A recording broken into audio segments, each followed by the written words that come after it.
Hey guys, this is Oren Productions, aka in 4603, and I am back in Heartbaked Part 4. And we're just going to continue. Alright, it's go time. Carver's not going to know what needed him up, threw him in the pan and baked him. I think I'm a little tired, but no time for rest. There were Carvers to chase. I stepped outside and was hit with a gust of wind that tousled my bangs, and felt nice after spending most of my time in the hot kitchen. Taking a deep breath, resting my hands on my hips as I set out. First and most obvious destination was Carver's shop, but I didn't have much faith in after being unable to catch him before. Still, might as well try. Walking up to the door, I dusted some more flour off my skirt and knocked twice, firmly. And why am I not surprised? I pursed my lips, turning and walking towards the fountain. As the sun set, I could see elves heading back to their houses, barely anyone lingering around. In my perished vision, there was a father and his son sharing a small box of cookies.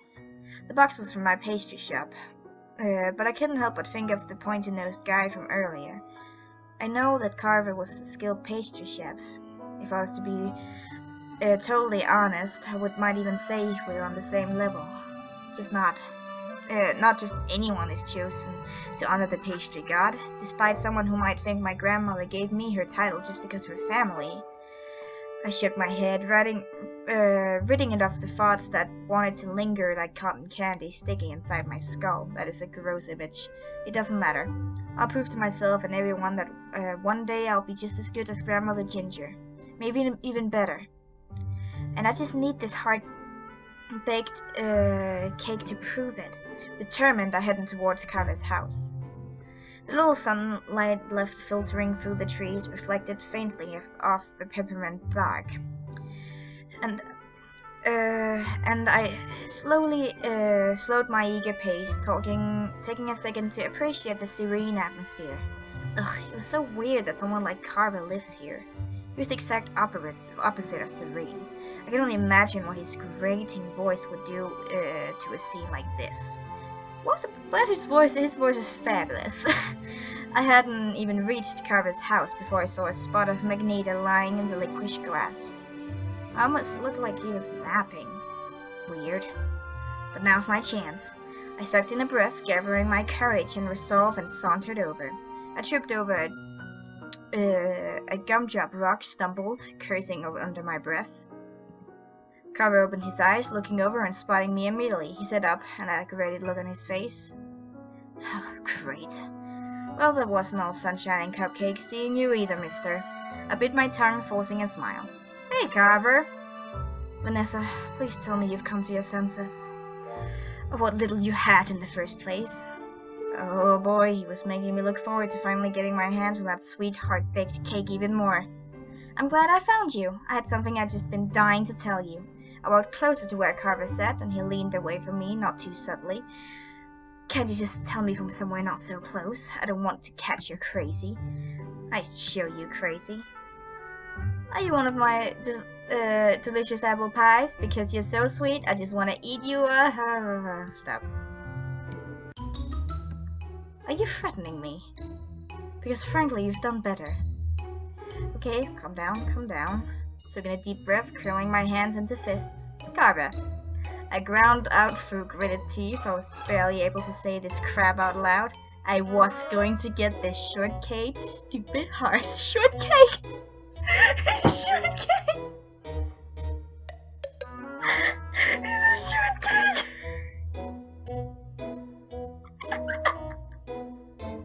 I can't!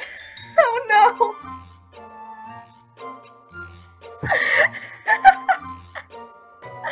This is too much, I cannot. Oh my god, I'm dying. Literal tears. I was going to stupid heart, whether he liked it or not. Oh my god, I'm crying. You really shouldn't wear makeup. You're messing with perfection. Are you tired? You should have been running, cause you've been running through my mind all day. Pastry god must have put too much sugar when he baked you. You're too sweet. Tie your shoes. I don't want you falling for anyone else. I panted, tired from the outburst and glaring despite how hard I was trying to smile. If you didn't get the picture now, then I didn't. Carver bolted up, practically kicking up dust. Why'd you come back here right now? I stared after him, dumbfounded. Again, I heard of rejection, but who had people literally running away from them? Am I that repulsive? Okay, maybe those pickup lines were. I ran a hand through my hair, sighing as I started heading back to town. I just didn't know how else to get through to him. How do girls usually flirt? Oh, this is so stupid. All I want to do is stay in my kitchen and bake. No, Vanessa, if you want to bake, you have to flirt. This is the path you've chosen. Let's go! I stomped back through town, deciding once again to start anew in the morning.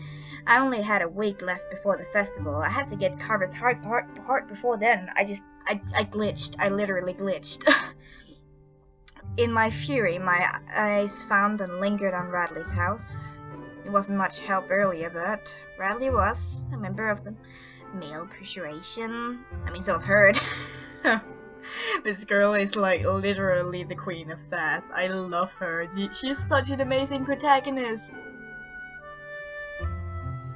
I still can't get over the shortcake. The shortcake part has killed me. I am dead inside. Growing up with him, he's less guy and more Radley. Deciding to ask for his help again, I stopped in front of his door, sighing as I knocked.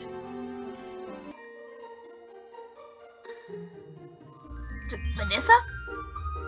Hey, what's up? Why do you like have pictures hanging like randomly of us? Like one picture would be still a little weird, but why two? That's weird.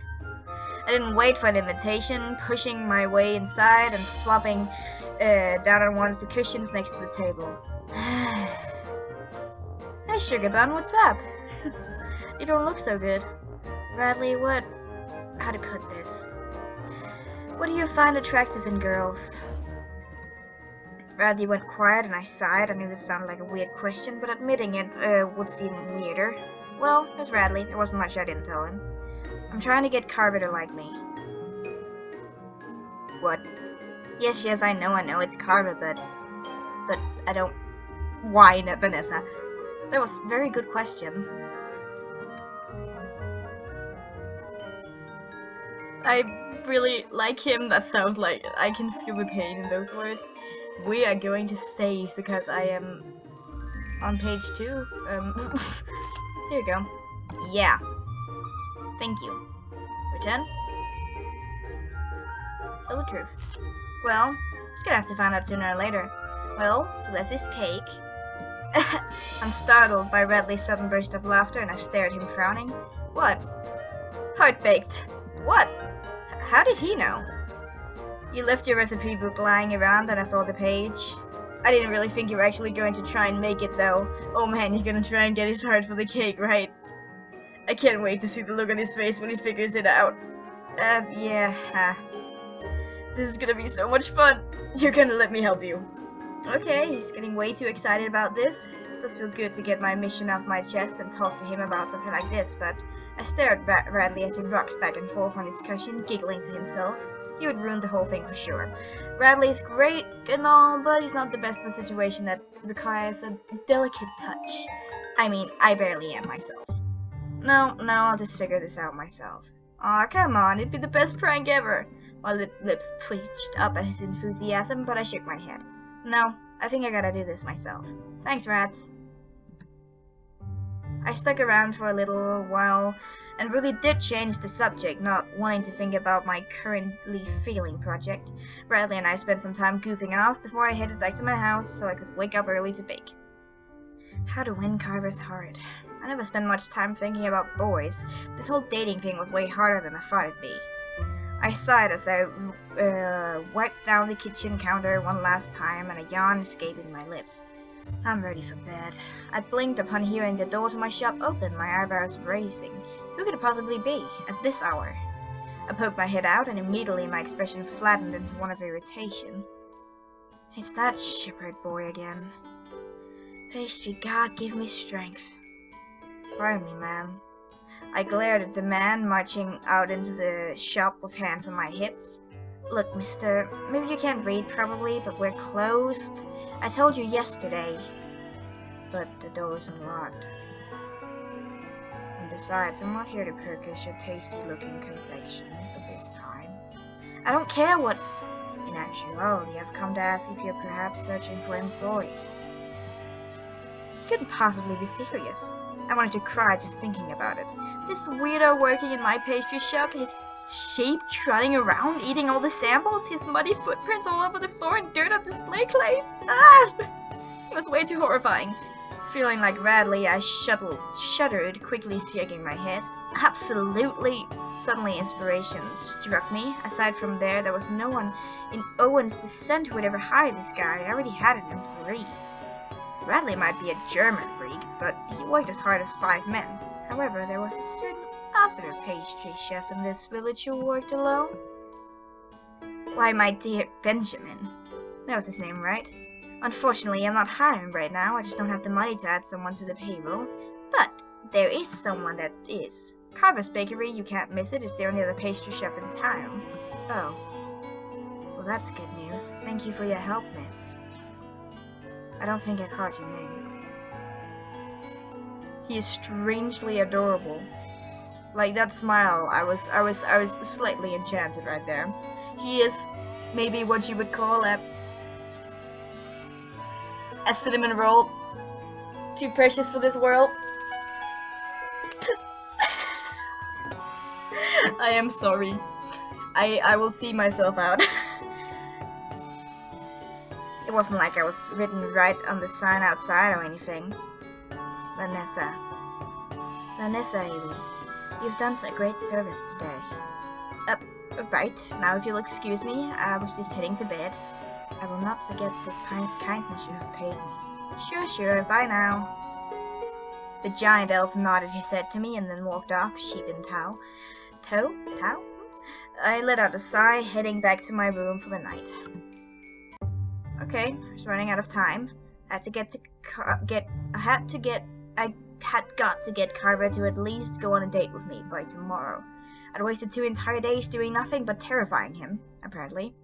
Thinking about Carver so soon to be aptly, a smile creeped across my lips. Maybe the day wasn't a complete waste.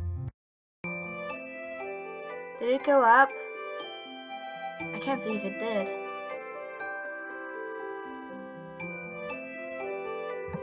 I'm gonna try and see if it works more. I'm gonna save down. Yeah, I'm gonna check if the other... Alright, the one I took was the best, so good on me. Chapter 4. I let out a low groan and gently placed my chin onto my hands. Today had been one of the slowest days yet. Radley went home hours ago, leaving me there to wallow in my boredom. I don't think I've seen a customer in at least an hour. I sighed and sunk my head lower until it almost touched the top.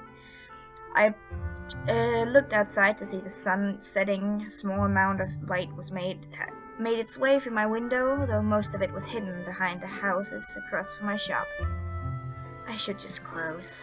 I might be able to make it to Carver's before he closes for the day, and pastries know I need all the time I can get to break through his dumb pancake shell.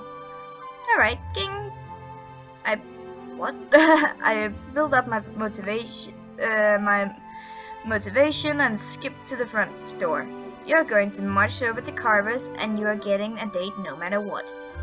Nothing can stop the great Ginger? Did you just... You're, calling yourself something else. The door swung open in front of me, and I stumbled back to avoid being smacked in the face with it. Hey, what? Oh. The sheep man stood in front of me, though surprisingly his 2 sheep stayed outside this time. You are...